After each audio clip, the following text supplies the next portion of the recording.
Beowulf a la Shmoop. Translation. So translation is something that assaults original literary work even today in various forms. Translating from Old English to Modern English, you lose something. You must, just almost by definition of how translations work.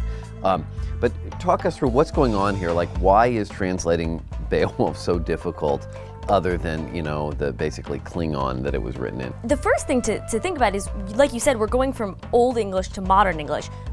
And English did not go straight from Old English to Modern English. It went through tons and tons of variations. Like, for example, you've probably read Shakespeare. Pick up Shakespeare, it doesn't sound like Old English, and it doesn't sound like Modern English. So we're not just translating from, one language, one type of English to another. We're skipping over so many changes that came about.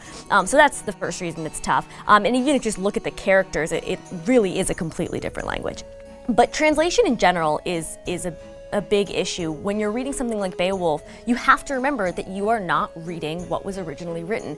Any translator is 100% biased. You cannot read a translation without getting a sense for what that translator thought of the book. So a few things that a translator might do. One is they might try to create a specific mood or tone with their writing.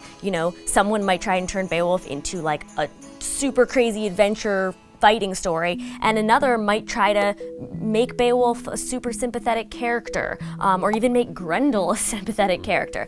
So the words that are chosen to translate the Old English, and you have a bunch of options. Say someone might translate the word glory as prowess or courage or bravery. So heroism. So you have so many choices of what word to use to translate a specific Old English word that you just get a totally different mood or tone depending on what words you choose. Other things to remember, translators have to decide, do they want to make the language sound like it sounded? So Old English is a very alliterative language, which means there's a lot of repeated consonants. Lots of words might start with T in a row or something like that. Does the English translator want to maintain that? Or are they more worried about maintaining the meaning? And it's very hard to do both. So usually a translator will choose one or the other, sound or meaning. And then the final question that translators often ask is about authenticity. Do they want to translate into concepts that modern readers can understand?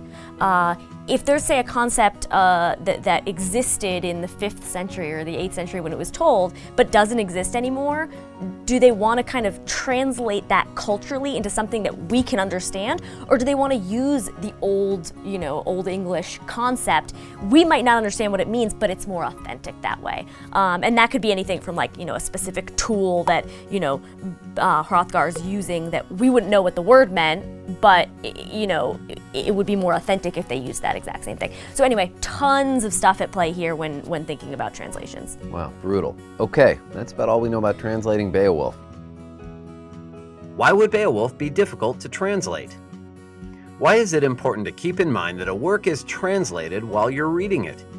What could potentially be lost or gained in a translation? You lose something. You must.